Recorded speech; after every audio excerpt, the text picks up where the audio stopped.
here in my buddy Avery's Supercharged E46 M3. Oh, there we go.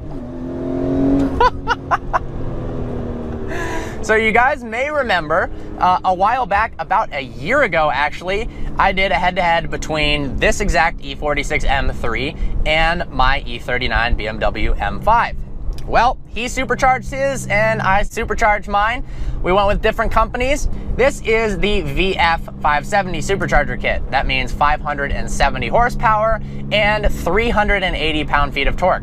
Notice the torque figure is very low. That's just a characteristic of this 3.2 liter straight six. The owner has put 2,000 miles on this supercharger with no issues at all. It has been totally reliable. The cool thing about the superchargers is there's no lag. The power comes on progressively, and the beautiful power band that BMW engineers have created with the E46 and the E39 has been maintained. I actually dynoed my car recently, and the torque curve was perfectly flat, and there was no dips in the horsepower curve as well. Downshift into third. Oh yeah, it is definitely faster than before. Oh yeah.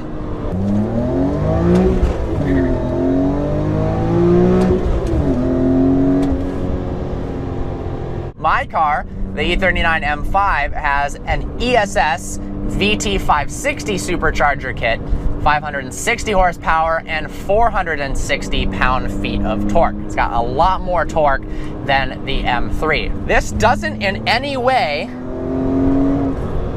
feel like you've butchered or ruined the beautiful E46 M3. I mean, it's a brilliant car stock.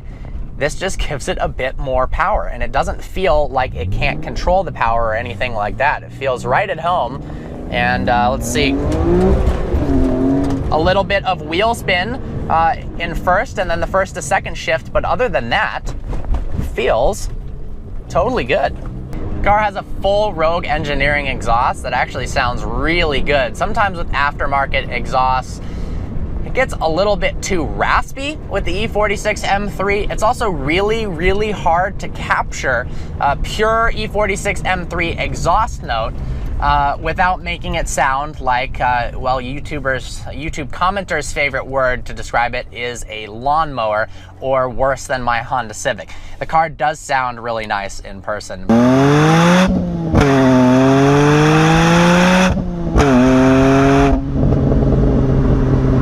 Let's see what traction is like on a flat road surface in first gear.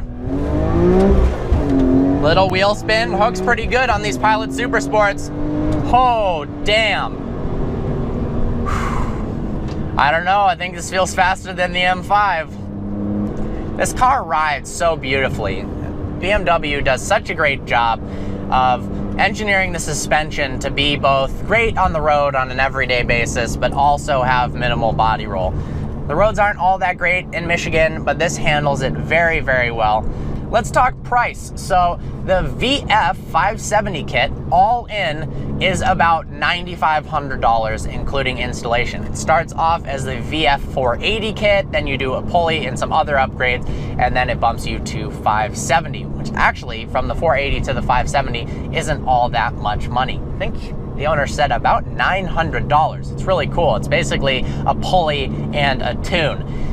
The VF kit for the M3 comes with some stuff that on the M5 it doesn't. In this, we've got a high flow fuel rail and an intercooler, most importantly. So the E39, the stage 1 kit that comes with 560 horsepower, doesn't have an intercooler. If you get the stage 2 kit with over 600 horsepower, I think it's 650, you do get the intercooler. So on days like today where it is really hot, the M5 will suffer pretty badly from heat soak. It really does need that intercooler. When you pressurize air, it heats up. The issue is colder air is denser, which means you can get more air into the cylinders. So in order to do both at the same time, you have to pressurize the air and also cool it down. That's what an intercooler is helpful for. The M5 doesn't have it, so it does lose a little bit of efficiency there. Overall, I think this kit does nothing but improve the already brilliant E46 M3. If you're looking for some extra power and you want to shell out the $9,500, obviously that's a lot of money. I mean, you can pick these cars up night and day for under $20,000. So you're talking about 50% of the car's value in modifications. But if you've got that and you really do love the car, it doesn't in any way ruin the handling characteristics of the car, it's not too much power for the chassis, absolutely recommend it. So let's go ahead, hop in the E39, see how it compares.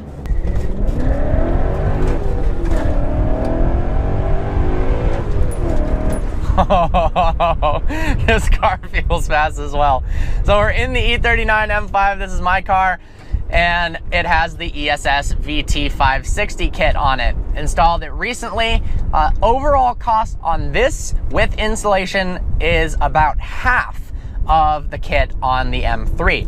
And also considering you can pick up these M5s for, in general, I'd say a little bit less than the M3, overall you are getting a more powerful package. Obviously, it doesn't handle quite as good as the M3, but it is a more practical sedan. Looks, those are subjective. I think there's parts of the M5 that look better than the M3 and parts that look worse. Sound, I think this wins, no doubt about it.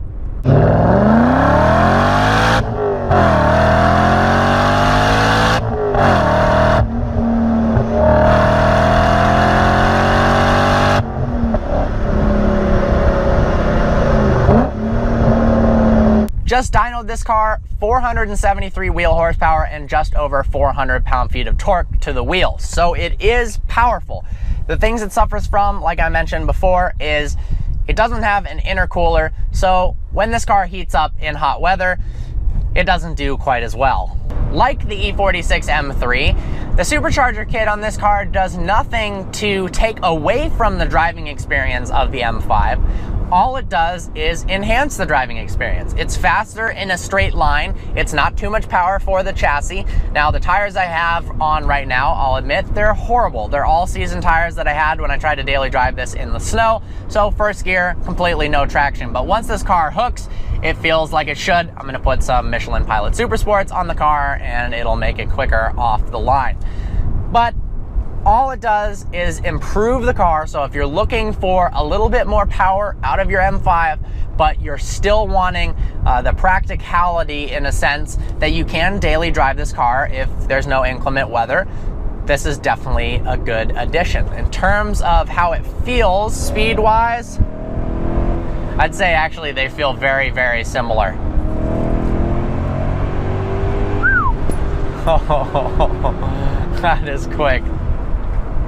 One thing I'm planning on doing with this kit is adding a 92mm pulley. It's 96 right now. You get a new pulley and a new belt, and you add instantly about 30 to 40 rear wheel horsepower. So that is a big gain, and it's less than an hour's labor, and it's not very much money at all, less than $100. So definitely a modification that needs to be done. I hope you enjoyed this video. Like always, please browse our channel and subscribe. I look forward to seeing you next.